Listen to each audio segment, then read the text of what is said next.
Welcome back to another episode of the Artist Access. I am your host, Siraj Ra-King. I'm Paul Ynfante Hotep, and we are here with another dope episode. I got my homeboy in the building today, my man Paul. You gotta say that last name for me. Ynfante. Ynfante is in the building. What's going What's on, up, brother? Good, man. Good. Yeah.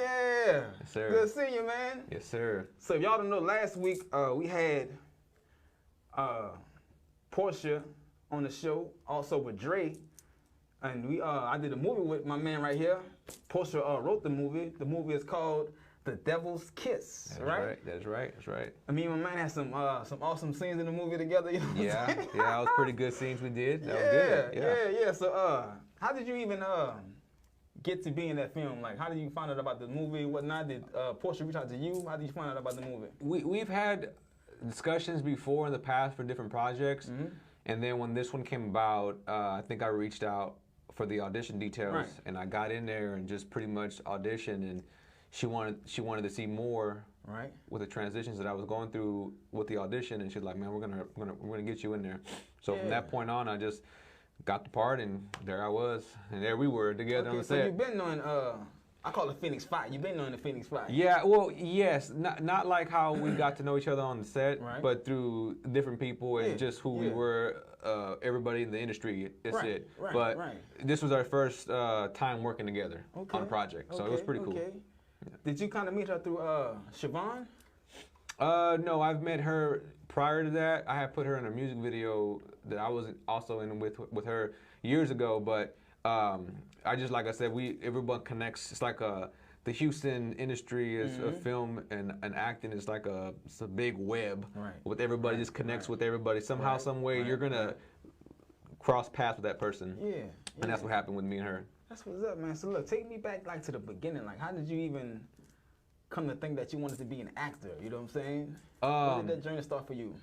Well, the journey started, man, it was about 10 years ago, really. Okay. You're a veteran out here in these streets. I'm a little seasoned when it comes to this type of thing. It was really, I'm just going to be straight up with you, it was to a point where I didn't even think about acting. Acting wasn't even a thought in my mind. Mm-hmm. I just was going through a real hard time, and I had a dream that I was walking on the red carpet, and it was a vision by God, basically, to put that in my dream. Yeah. So when I woke up, I was like, hey, maybe I'll try it out. So how it all connected is when I first got my feet with any type of acting at anything, was I was going to church, and I started off at Lakewood Church, and I ended up being on the Lakewood, it's called the Lakewood Players, and it was a drama ministry. So I was actually acting first with Lakewood Church, and back in the day when I was a little younger, I had long hair and I had a beard, so I played the role of Jesus. So it was so ironic how all this dream happened, and then I get with the drama ministry at Lakewood, and I play the role of Jesus on the main stage, and from there I just kind of like took off, and there was ups and downs, but I kind of took off from there and just did my own thing. Lakewood, that's your boy church, huh? Joel Osteen. Joel Osteen, yeah, okay.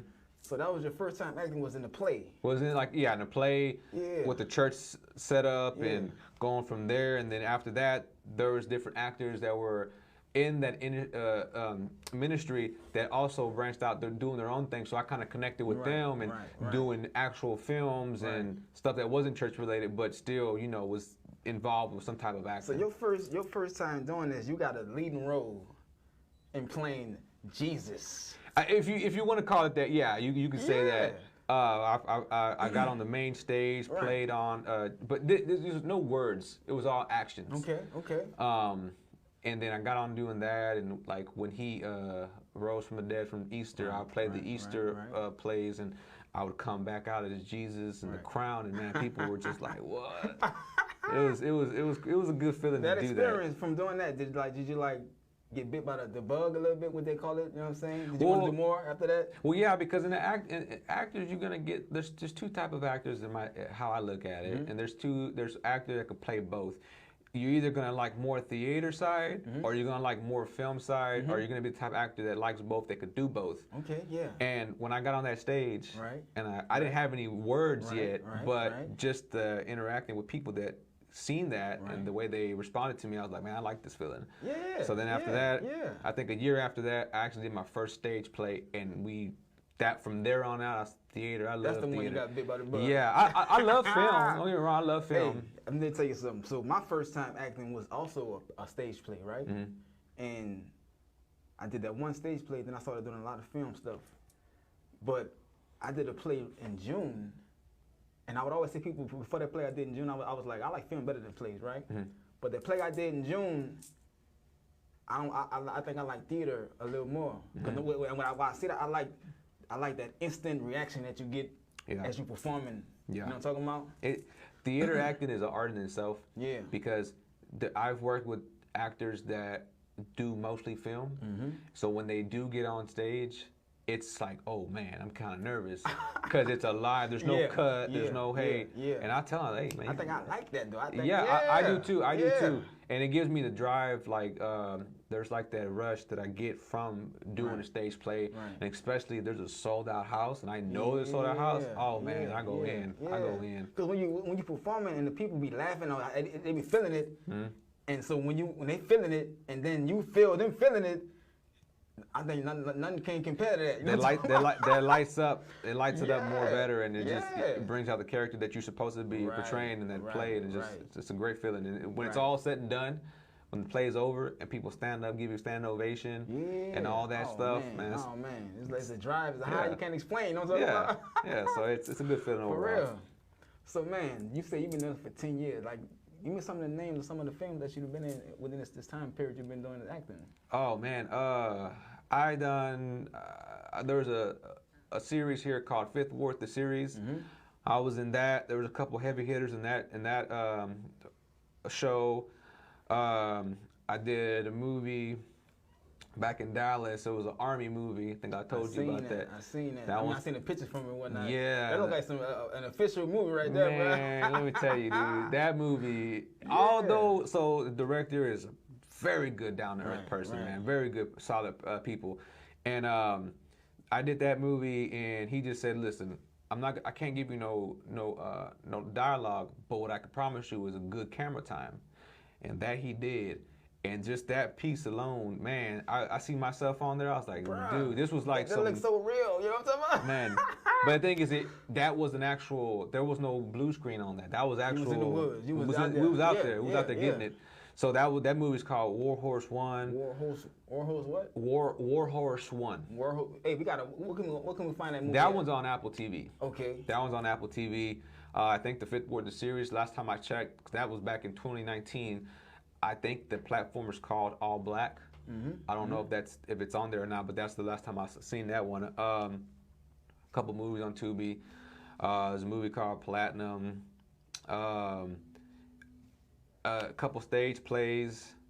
And there's so many that I just, once you start doing so many, you just kind of like forget what's going on. But there's things out there that there's even people that would even call me up and say, hey, we saw you. And I was like, what did you watch? I don't even remember what you watched. Right. So there was a couple things out there, but those are some of the bread and butters. And I just can't think of anything right now.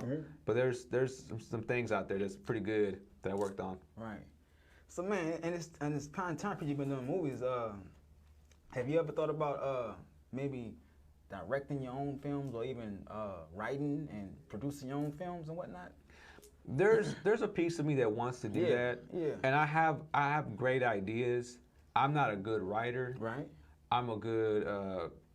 I think about it in my head, and I can vocalize it to somebody to write it for me. But I've thought about that. I've done little things on my own that I just did on my Instagram that I made up on myself that I just came up with. And I just told my friends that have nothing to do with film or work, how this stuff works. I film it this way. So we did it that way, and it just came out looking pretty good. And some people thought that was going to be like a movie or something. And I was like, nah, I just made that up. So I know I have that drive that I can do it, just get it around the right people and go from there. But I think later on in the future, that will happen. Yeah. But I'm just so in love with the chemistry of acting on set and someone calling action and just getting involved and just going from there with that. But that probably soon